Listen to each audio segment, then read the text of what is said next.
They are intraday traders. News trading ಅನ್ನೋದು ಒಂದು biggest ಮಿತ್ ಆಗಿದೆ ನಮ್ಮ ಒಂದು ಟ್ರೇಡಿಂಗ್ ಇಂಡಸ್ಟ್ರಿನಲ್ಲಿ. ಯಾಕೆ ಅಂತ ಹೇಳಿದ್ರೆ ಇವತ್ತಿನ ದಿನ ನೋಡಿ network technologies more than 11% hit ಆಗಿದೆ. ಇದಕ್ಕೆ ರೀಸನ್ ನೋಡಿದ್ರೆ ಮೇಕ್ ಇನ್ ಇಂಡಿಯಾ ಅಂತಹ AI ಸೂಪರ್ ಕಂಪ್ಯೂಟರ್ಸ್ ನ ಇದು ಇಂಟ್ರೊಡ್ಯೂಸ್ ಮಾಡಿದೆ. ಆಲ್ರೆಡಿ ಈ ಸ್ಟಾಕ್ ಬಂದು ಬುಲ್ಲಿಶ್ ಆಗಿದೆ ಅಂಡ್ ಇವತ್ತಿನ ದಿನ 11% ಹಿಟ್ ಆಗಿದೆ.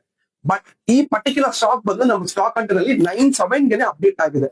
ನಿಮ್ಮಲ್ಲಿ ಕನ್ಸಿಸ್ಟೆಂಟ್ ಆಗಿ ಈ ಸ್ಟ್ರಾಟಜೀಸ್ ನ ನೀವು ಫಾಲೋ ಮಾಡಿದ್ರೆ ಡೆಫಿನೆಟ್ಲಿ ಆಗಿ ನೀವು 3% ಇಂಟ್ರಾಡಿನಲ್ಲಿ ನೀವು ತಗೋಬಹುದು.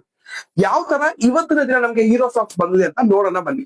ಈ ಪರ್ಟಿಕ್ಯುಲರ್ ಸ್ಟಾಕ್ ನೋಡಬಹುದು. ನೆಟ್ವ್ಯಾಪ್ ನೋಡಿ ನಮ್ಮಲ್ಲಿ ಅಪ್ಡೇಟ್ ಆಗಿರೋ ಟೈಮ್ ಬಂದು 97. ನಮ್ಮಲ್ಲಿ ಎಷ್ಟೋ ಸಬ್ಸ್ಕ್ರೈಬರ್ಸ್ ಈ ಪರ್ಟಿಕ್ಯುಲರ್ ಸ್ಟಾಕ್ ನ ಟ್ರೇಡ್ ತಗೊಂಡಿದ್ದಾರೆ.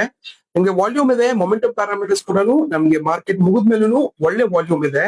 ಅಂಡ್ ಇದರ ಒಂದು ನೀವು ಚಾರ್ಟ್ ನ ನೋಡಿದ್ರೆ ನೋಡಿ ಓಪನಿಂಗ್ ಕ್ಯಾಂಡಲ್ ಬಂದು ನಮ್ಮ ಕಂಡೀಷನ್ಸ್ ಮ್ಯಾಚ್ ಆಗಿದೆ. ಬಟ್ ನಮ್ಗದು ರೀಟೆಸ್ಟ್ ಆಗಿದೆ ಎಸ್ಟರ್ಡೇ ಪ್ರೀವಿಯಸ್ ಕ್ಲೋಸ್ ಗೆ. ಅಂಡ್ ನಮ್ಗೆ ಸಿಗ್ನಲ್ ಬಂದಿದೆ ನೋಡಿ ನಮ್ಮ ಒಂದು ಇಂಡಿಕೇಟರ್ ನಲ್ಲಿ. ಆ ಒಂದು ಇಂಡಿಕೇಟರ್ ನಿಂದ ನಿಮ್ಗೆ ನೋಡಿ ಟೋಟಲ್ ಆಗಿ ನೀವು ರ್ಯಾಲಿನ ಕ್ಯಾಪ್ಚರ್ ಮಾಡಬಹುದಾಗಿತ್ತು. ಸೊ ಅದಕ್ಕೆ ನಾನು ಯಾವಾಗ್ಲೂ ಹೇಳೋದು, ನೀವು ಪ್ರತಿ ಸರಿನೂ ಸಿಸ್ಟಮ್ ನೀವು ಫಾಲೋ ಮಾಡಬೇಕು. ನಮ್ಮ ಸ್ಟಾಕ್ ಅಂಟರ್ ಅಲ್ಲಿ ಬರುವಂತಹ ಹೀರೋ ಸ್ಟಾಕ್ಸ್ ನಿಮ್ಗೆ ಮುಂಚೆನೆ ನಿಮ್ಗೆ ತಿಳಿಸುತ್ತೆ. ಸೊ ಈ ತರ ಸ್ಟಾಕ್ ನೀವು ಟ್ರೇಡ್ ಮಾಡಬೇಕು ಅಂತಂದ್ರೆ ಕಾಮೆಂಟ್ ಮಾಡಿ ಸ್ಟಾಕ್ ಅಂಟರ್ ಅಂತ. ನಾವು ನಿಮ್ಗೆ ಫ್ರೀ ಮಾಸ್ಟರ್ ಕ್ಲಾಸ್ ನ ಕಳಿಸ್ಕೊಡ್ತೀವಿ. Let's Hunt and grow together.